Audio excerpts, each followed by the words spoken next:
नमस्कार दोस्तों। राहुल गांधी की सजा पर सुप्रीम कोर्ट ने रोक लगाकर भारतीय जनता पार्टी के सपनों पर पानी फेर दिया है। अब फिर से राहुल गांधी संसद में बैठेंगे।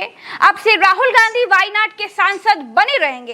राहुल गांधी संसद में फिर से मोदी के सामने बैठेंगे। अब 2024 का चुनाव लड़ सकेंगे। अब जल्द ही लोकसभा में दिखाई देंगे और अब फिर से राहुल गांधी से छीना गया बंगला उन्हें वापस मिल जाएगा।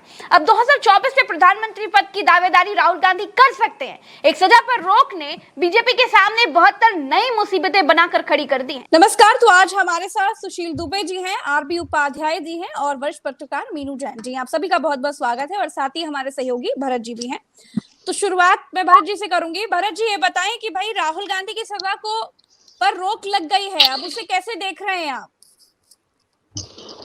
जी प्रज्ञा जी, देखिए, राहुल गांधी की सजा पर रोक लगेगी ये बीजेपी ने नहीं सोचा था। और भारतीय जनता पार्टी ने जिस तरीके से पहले अडानी के ऊपर राहुल गांधी ने जो बोला था, उस बोलने के बाद गुजरात से उनके खिलाफ निर्णय आया। गुजरात से निर्णय आने के बाद हाईकोर्ट से निर्णय आया। हाईकोर्ट के बाद सुप्रीम कोर्ट तक मामला पहुंचा और सुप्रीम कोर्ट ने आज राहुल गांधी की सजा पर रोक लगा दी है। और राहुल गांधी की सजा पर रोक लगते ही सबसे बड़ी चीज ये है कि अब, जैसा कि आपने कहा, कि राहुल गांधी अब संसद में बैठेंगे।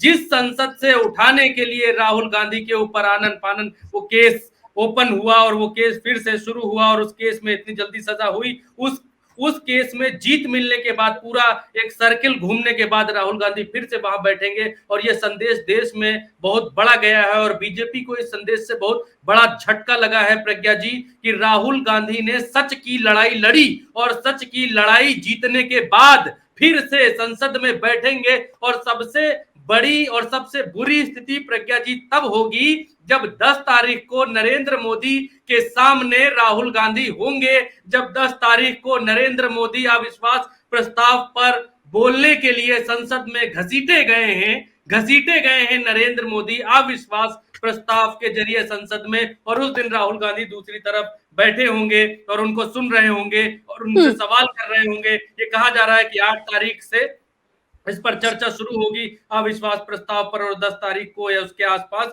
नरेंद्र मोदी को संसद में बोलने के लिए आना पड़ेगा। तो अब जिस भारतीय जनता पार्टी ने तुरंत तत्काल उनसे सांसदी ले ली थी, जिस भारतीय जनता पार्टी ने तुरंत तत्काल उनकी सदस्यता ले ली थी, जिस भारतीय जनता पार्टी ने तुरंत तत्काल उनकी वायनाड से सदस्यता छीन ली थी, उनका बंगला तुरंत तत्काल वापस कर लिया था, ये कहते हुए कि संविधान में ये प्रावधान है कि अगर किसी को 2 साल की सजा होती है तो ये सारी प्रक्रियाएं अपने आप स्वतः हो जाती हैं। तो अब संविधान में वही प्रावधान रिवर्स लाना होगा और स्वतः तुरंत तत्काल ऑर्डर की कॉपी, जो गुजरात से 500-600 किलोमीटर दूर से 24 घंटे के भीतर सवेरे ही अगले दिन आ गई थी, वो ऑर्डर की कॉपी संसद के पीछे सुप्रीम कोर्ट है। उस सुप्रीम कोर्ट से मेरे ख्याल से 1 घंटे में संसद पहुंच जानी चाहिए। लेकिन अभी तक वो खबर नहीं आई है कि सांसदी रिस्टोर कर दी गई है। कल का वक्त है, कल राहुल गांधी की सांसदी रिस्टोर की जा सकती है,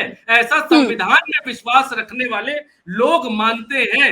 लेकिन भारतीय जनता पार्टी के विचार, भारतीय जनता पार्टी के अब तक चाल चरित्र चेहरे को देखने वाले लोग ये नहीं मानते हैं कि उनकी सांसदी कल या परसों तक रिस्टोर हो सकती है। बिल्कुल। तो सुशील दुबे जी हमारे साथ हैं। सुशील दुबे जी, आपको क्या लगता है कब तक रिस्टोर हो सकती है सांसदी राहुल गांधी जी की? लंबा इंतजार करना पड़ेगा क्या? प्रज्ञा जी, बधाई लोकतंत्र की और न्याय की रक्षा के लिए उल्टा चश्मा को बधाई। आपको बधाई लोकतंत्र और न्याय को जिंदा रखने के लिए, क्योंकि आपके उल्टा चश्मा ने बहुत मेहनत करी है, बड़ी कठिनाई और बड़ा वो किया है कि इस संघर्ष को जो आज के युग में चल रही है, उसके लिए आपको बधाई। देखिए प्रज्ञा जी, एक बात समझिए, मीनू जी भी हैं, भरत जी भी हैं, हमारे साथी भी हैं। नेचर कुछ होता है, नेचर को कुछ आप मानेंगे? पांडव जी बड़ा वनवास, वो नेचर प्रकृति नहीं तो नेचर नहीं तो उनको लिख रखा था, इसमें लिखा था, उसमें क्या, जहां पर ये बोलते हैं इसको, इसमें नियति में लिखा था। किसी को मालूम था 14 का पप्पू, आलूच सोना वाला पप्पू, बच्चा पप्पू, मेंटली डिस्टर्ब पप्पू, जिसको बचपन में प्यार नहीं मिला, मेंटल डिस्टर्ब हो गया, उस टाइप का पप्पू। अब जो किसी मोदी के सामने जो बोलना लगता था वो पप्पू, 3-3 डीएनए का प्रधानमंत्री के परिवार का डीएनए खून, गांधी का परिवार, पप्पू बाप और पितामह बन जाएगा? किसी ने सोचा था कि 3500-4000 किलोमीटर की देश की यात्रा मोहब्बत का वो रख देगा बिना किसी सुरक्षा और किसी तामझाम की? किसी ने सोचा था? हिमाचल और कर्नाटक ऐसे घर आ जाए, किसी ने सोचा था? इंडिया इंडिया तड़ से बन जाएगा, किसी ने सोचा था? 18 लोगों का, जहां एक एक आदमी कांपता था मोदी और ईडी के नाम पे, वहां इंडिया, नीतीश कुमार ऐसे इंडिया बना देंगे, किसी ने सोचा था? सतपाल मलिक घूम फिर के आ जाएंगे गवर्नरी छोड़ के, बालाकोट और वो कौन सा एक और है, बालाकोट और वो पुलवामा की हवा निकाल देंगे, किसी ने सोचा था? ये नियति है, नेचर कर रहा है। किसी ने सोचा था? जो मात्र आप किसी ने सोचा था प्रज्ञा जी, आपने और भरत जी ने भी नहीं सोचा होगा कि जिस देश कांग्रेस का अध्यक्ष वो होने जा रहा हो, गहलोत हो ही गया था।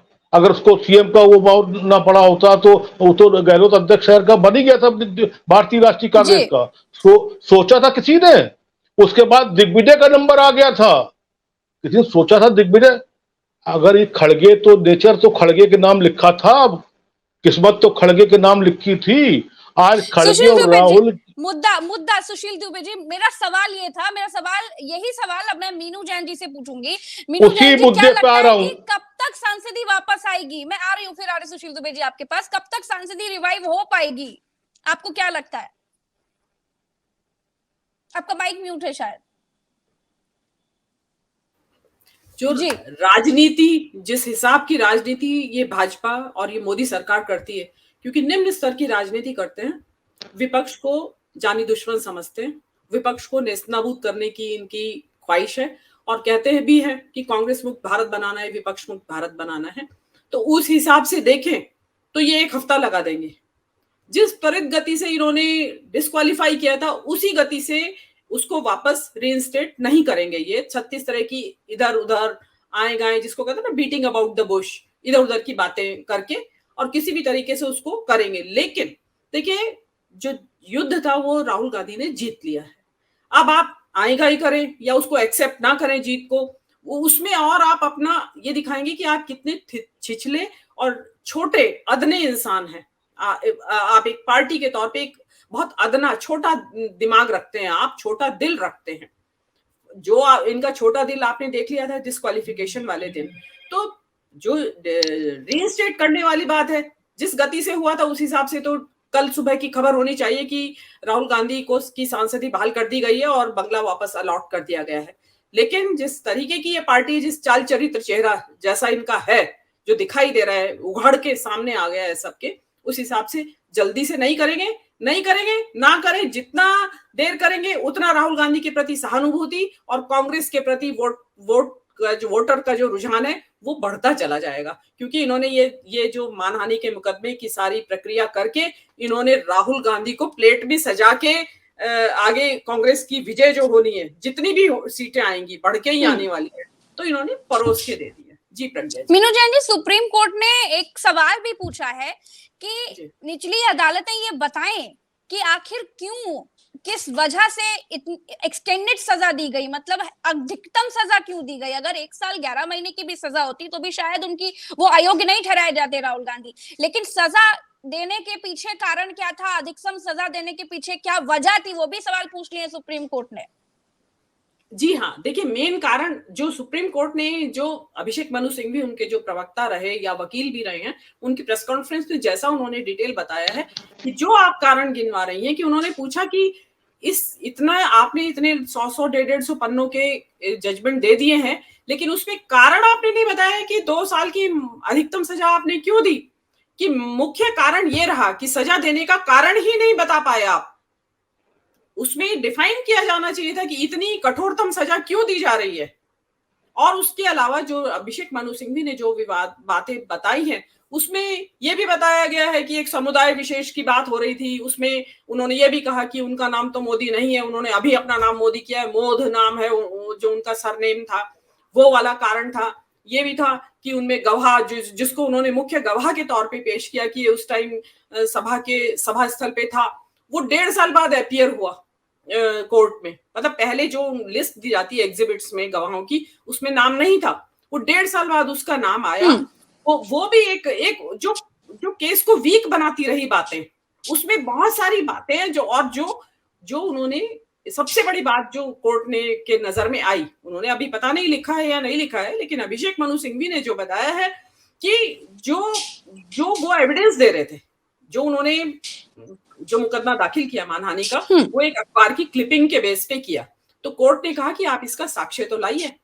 तो साक्ष्य उनके पास नहीं था और उसके लिए वो हाई कोर्ट गए थे कि इसको स्टे कर दिया जाए, भाई मेरे इस मुकदमे को, मेरे पास जरूरी साक्ष्य नहीं है। और उसके बाद वो कहीं से वो सीडी वीडी बनाई, उन्होंने लाए, वो जो भी उसकी फुटेज थी वो लाए, उसको उन्होंने दाखिल किया। लेकिन उस फुटेज का जिक्र जो उन्होंने दाखिल की, वो वहां साक्ष्य में नाम भी नहीं है, उसको दाखिल नहीं किया है।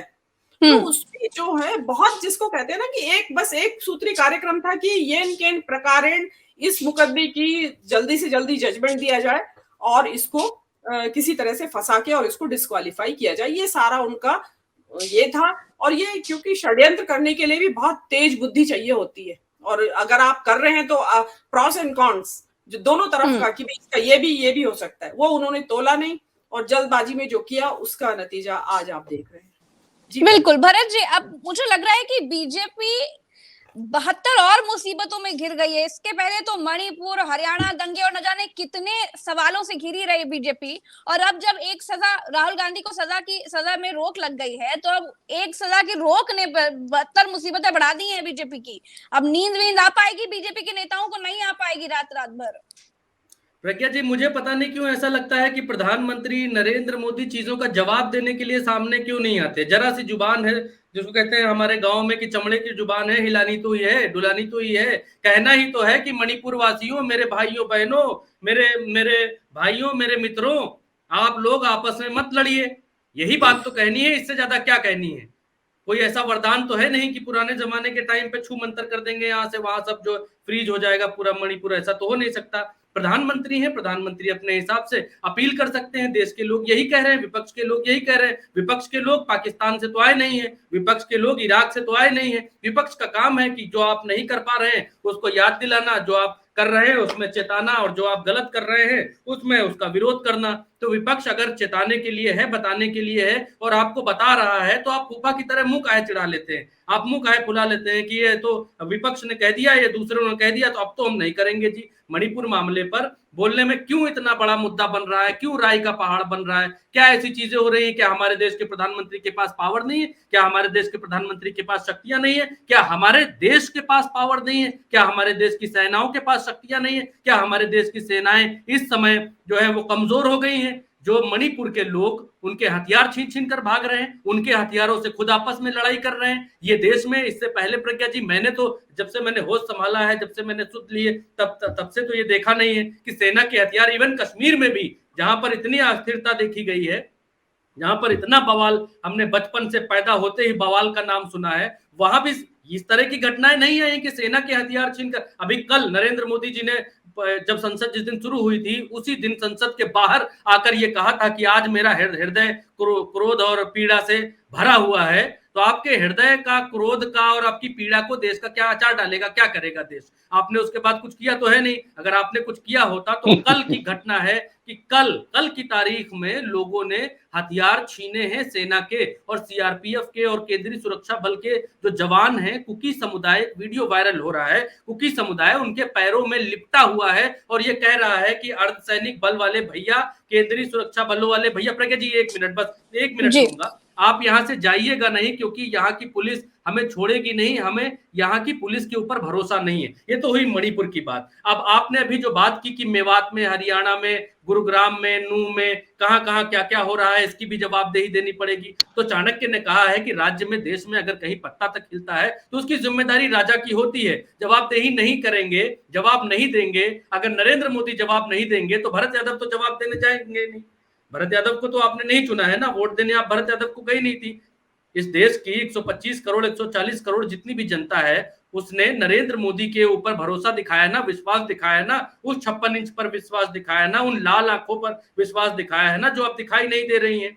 क्या देश के प्रधानमंत्री को हरियाणा के ऊपर एक शब्द नहीं बोलना चाहिए था? चलिए मान लीजिए कि प्रधानमंत्री इन छोटी छोटी घटनाओं पर नहीं बोलते, लेकिन वही प्रधानमंत्री एक खिलाड़ी के अंगूठे में चोट लगने पर बोलते हैं। तब क्यों बोलते हैं? क्या इतने लोगों की हत्याएं, इतने लोगों की मौतें, इतना दंगा फसाद, ये एक खिलाड़ी की अंगूठे की चोट से ज्यादा छोटी हैं? अब मैं आता हूं अगली बात पर प्रज्ञा जी, आज की जो आप बात कर रही हैं कि अब की बात पर, तो अब की बात में आज के केस में जो वीक चीजें हैं, वीक चीजें जो कोर्ट में, सुप्रीम कोर्ट में रखी गई, उसमें यह कहा गया कि भाई साहब 13 करोड़ मोदी हैं, 13 करोड़ मोदी उपनाम वाला समुदाय है, 13 करोड़ पिछड़ी जाति में मोदी सरनेम वाला समुदाय है। तो इस समुदाय में सिर्फ उन 13 लोगों को ही दिक्कत क्यों है जो भारतीय जनता पार्टी के नेता हैं, पदाधिकारी हैं, मंत्री हैं? उनको ही परेशानी क्यों हुई? मिलॉट आप ये बताइए कि किसी मोदी सरनेम वाले किसी आम व्यक्ति को परेशानी क्यों नहीं हुई? कोई आम आदमी ये अदालत में कहने के लिए क्यों नहीं पहुंचा कि मिलॉट हमारी बदनामी हो गई है, हमारी डिफर्मेशन हो गई है, हम इतने करोड़ का केस ठोकेंगे, हम इस व्यक्ति को जो है जेल पहुंचाएंगे? किसी और मोदी सरनेम वाले ने ये बात नहीं कही 13 करोड़ लोगों में। और जो सुप्रीम कोर्ट के भीतर, जैसे मीनू मैम ने अभी बताया कि सुप्रीम कोर्ट के भीतर ये बातें उठी कि 2 साल की अधिकतम सजा ही क्यों?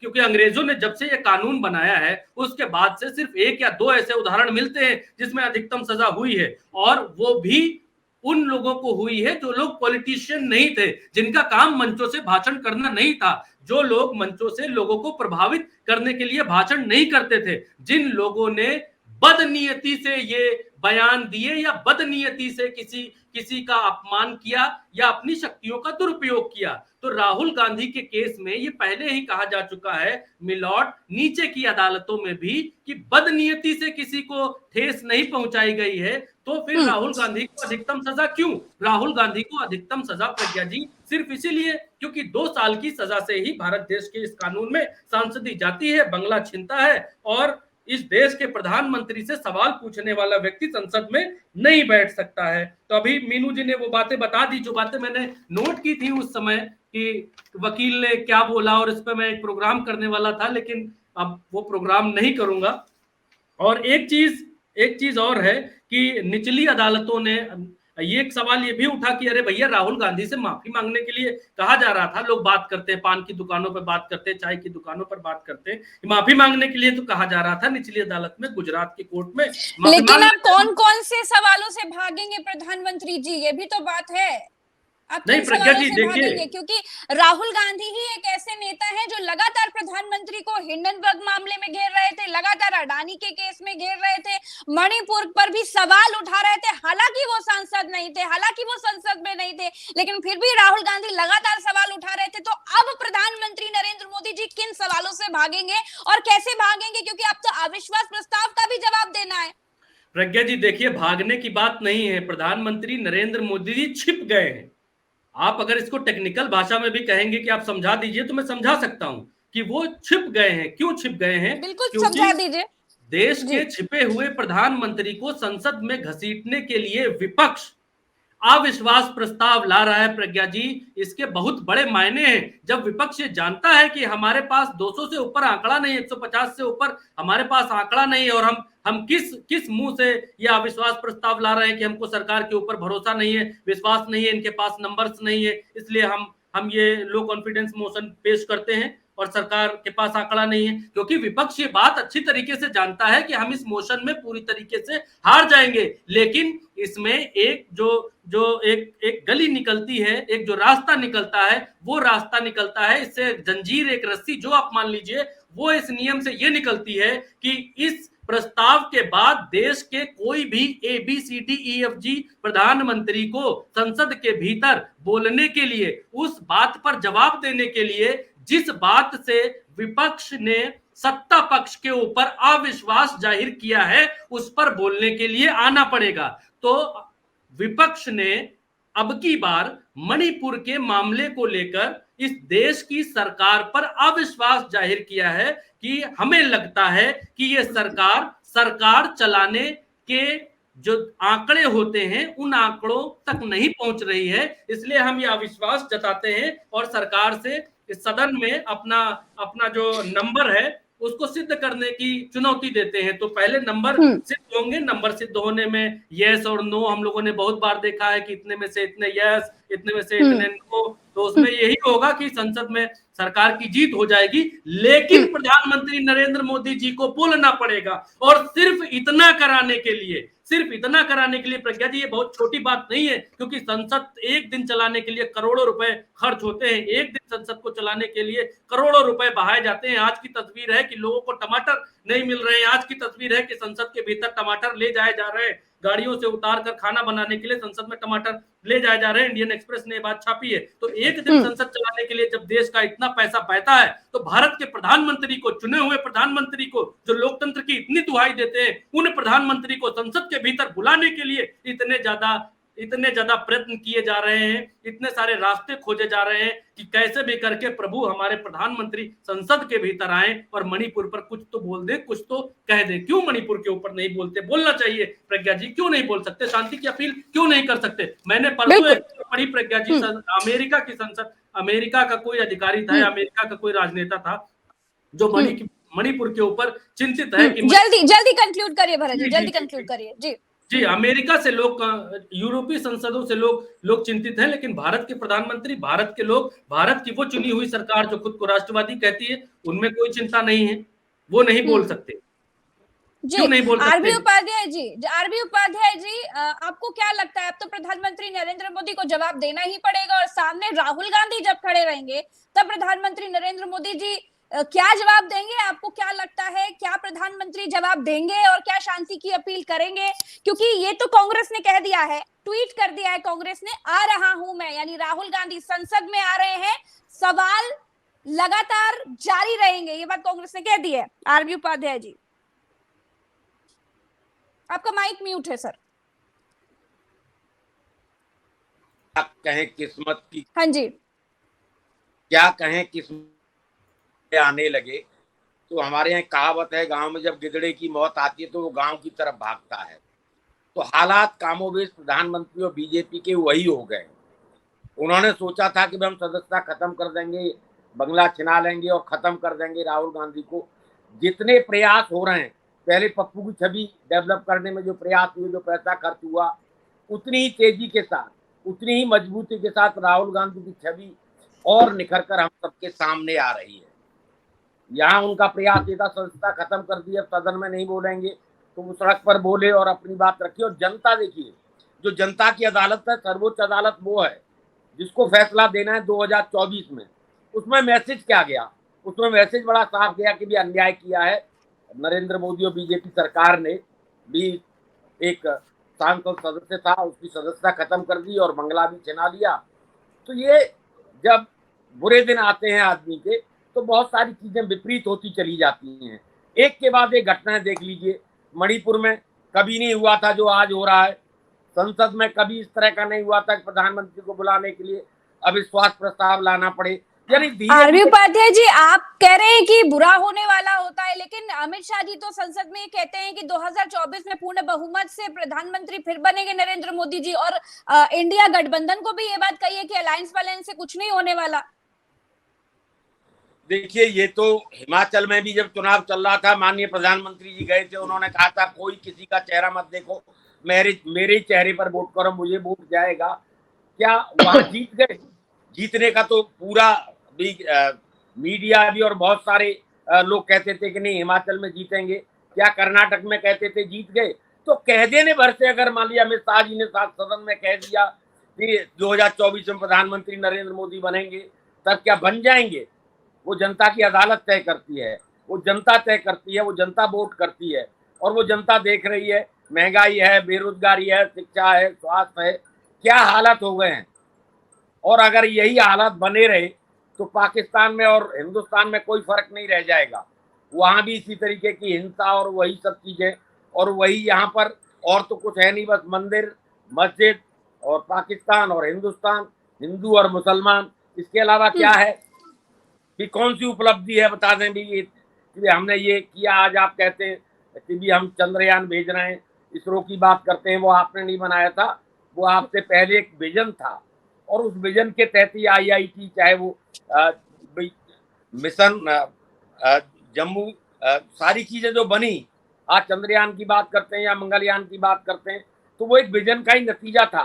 आज आप वारशिप बना रहे हैं तो मझगांव गोदी, आरबी उपाध्याय जी, चंद्रयान, मंगलयान, सूरजयान, चंद्रमायान सब अपनी जगह है, लेकिन यहाँ पर एक बहुत बड़ा एक राजनीति में बहुत बड़ी हलचल हुई है। कहा जा रहा था कि राहुल गांधी की सजा पर रोक नहीं लगेगी, सुप्रीम कोर्ट से कोई राहत नहीं मिलेगी, ये बातें चल रही थी सुशील दुबे जी, लेकिन अब तो राहत मिल गई है। अब आगे क्या होने वाला है, कांग्रेस का क्या स्टैंड होगा, क्या कुछ होने वाला है, क्या रणनीति होगी आगे, आपको क्या लगता है?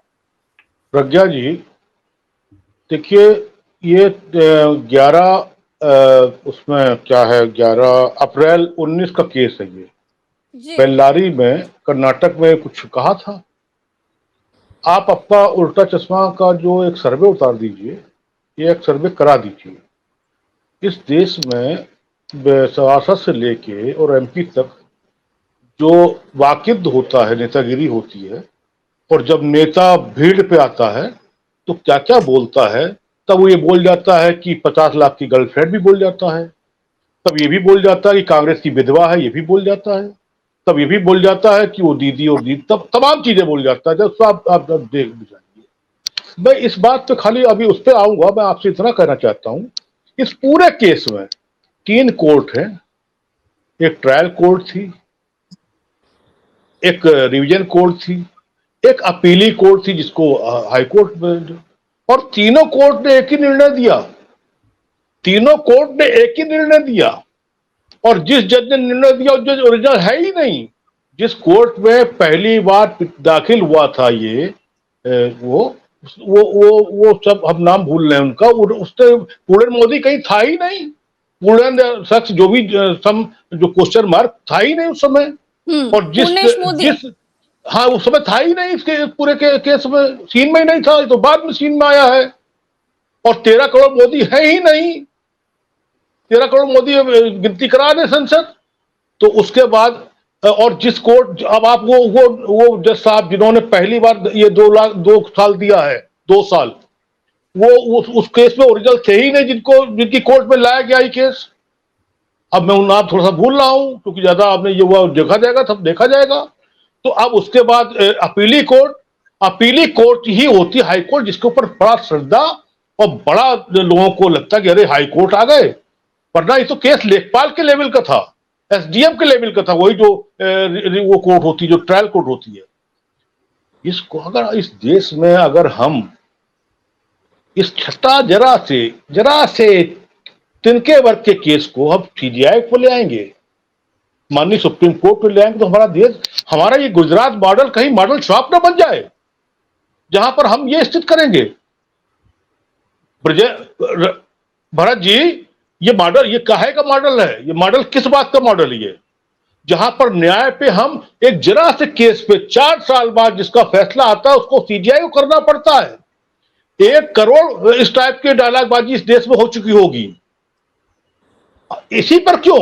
और फिर आप भरत जी बताइए, प्रज्ञा जी आप बताइए, 1 घंटे में गुजरात का दिखा हुआ ऑर्डर 1 घंटे में लोकसभा चला गया, एक समय वो हो गया।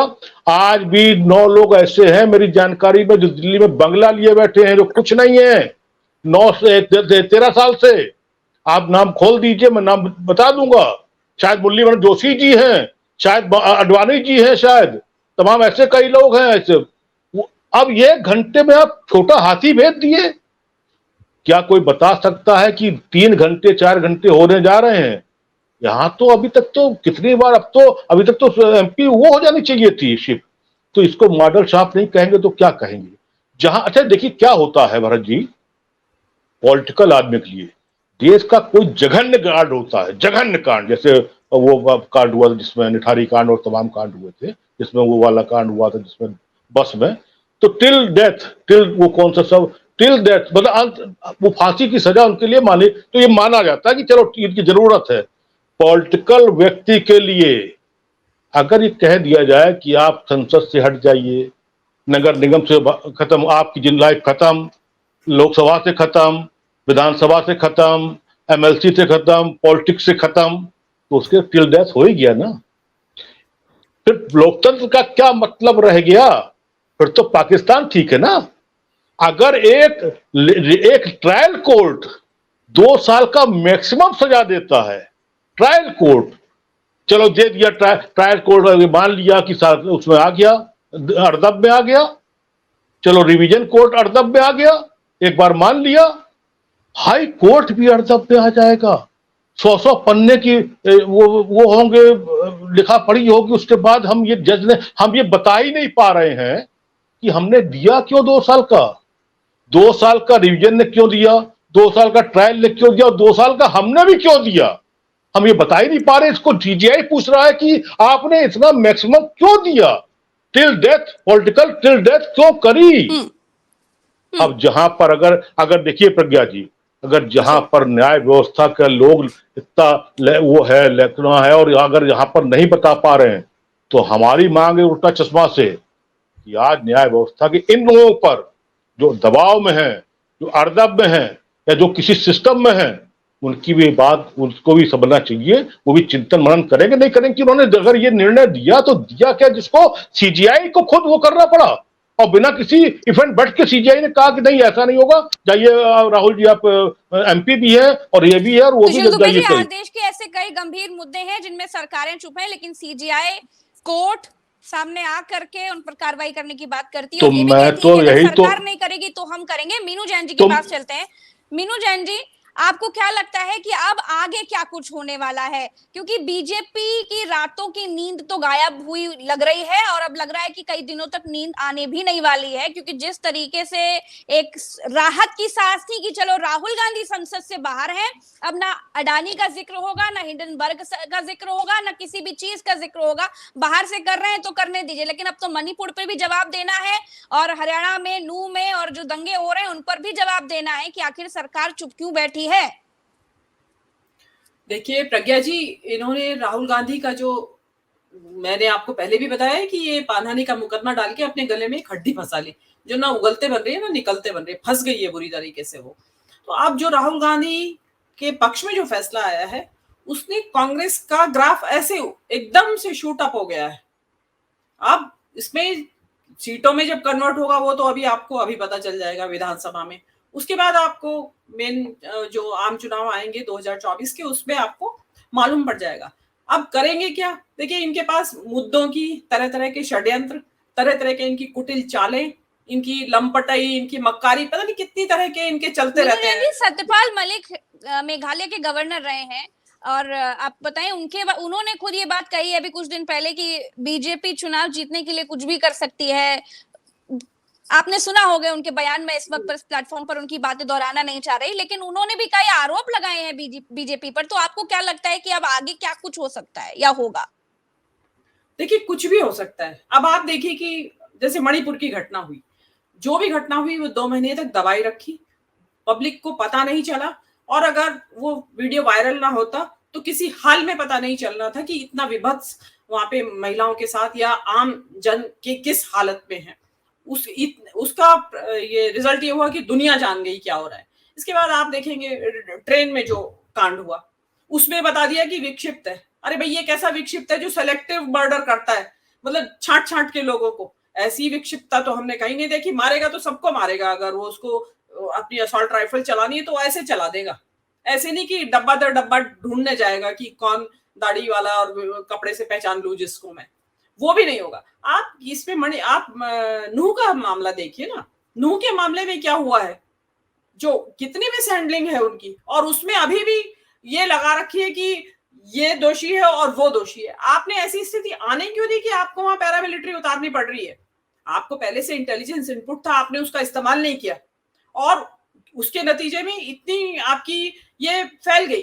तो देखिए, मैं तो ये मानती हूँ कि ये सारे बहुत कुछ चलता रहता है बैकड्रॉप में, जो आपको पता नहीं चलता। जब घटना हो जाती है हम आम लोगों को तब पता चलता है, लेकिन तैयारियां बहुत कुछ पहले से चल रही होती है। अब देखिए, बीजेपी बैकफुट पे, इतनी सारी घटनाएं हो गई हैं। जो आदिवासी का वो जो एक पेशाब करा उस प्रेम शुक्ला ने, तो इस देश के अल्पसंख्यक, इस देश के कमजोर तबका, इस देश के दलित, इस देश की महिलाएं, इस देश के अल्पसंख्यक सब खतरे में है इस वक्त। अपने को बड़ा असहाय और बेसहारा महसूस कर रहे हैं।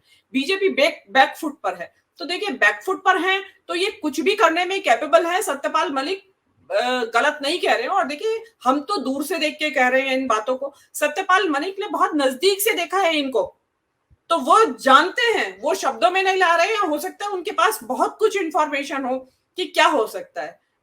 आइडियाज तो मुझे भी हैं, लेकिन मैं तो सार्वजनिक प्लेटफॉर्म पे तो बिल्कुल नहीं बोल सकती हूँ उन बातों को कि क्या क्या हो सकता है। लेकिन जो भी होगा वो बहुत खतरनाक होगा। और अब भी जो ये नूह की हिंसा है और या जो मणिपुर की हिंसा है, वो वहीं तक सीमित नहीं रहेगी। मणिपुर की हिंसा नॉर्थ ईस्ट में भड़केगी। तो अभी क्या लगता है, राहुल गांधी की सांसदी वापस आ जाएगी, उनको अपना बंगला वापस मिल जाएगा? सांसदी तो वापस देनी पड़ेगी, कैसे नहीं देंगे। आपने देखा होगा वो अंडमान निकोबार के सांसद का केस, उसको सांसदी बहाल हो गई उसकी, उसको फिर भी अटका के रखा, फिर वो सुप्रीम कोर्ट गए, तो जिस दिन सुनवाई थी उससे एक दिन पहले उसको बहाल कर दिया दबाव में। लेकिन ये वाला काम जो है ये राहुल गांधी के साथ नहीं दोहरा सकते, क्योंकि राहुल गांधी की जो स्टैंडिंग है, देखिए एक इस टाइम देश उनकी तरफ देख रहा है। और राहुल गांधी की सबसे बड़ी खासियत यह है कि इस सारे दौरान उन्होंने अपना कंपोजर, अपनी इक्वानिमिटी, मतलब जो स्थिति प्रज्ञता, स्थिरता, चित्त की स्थिरता को नहीं खोया।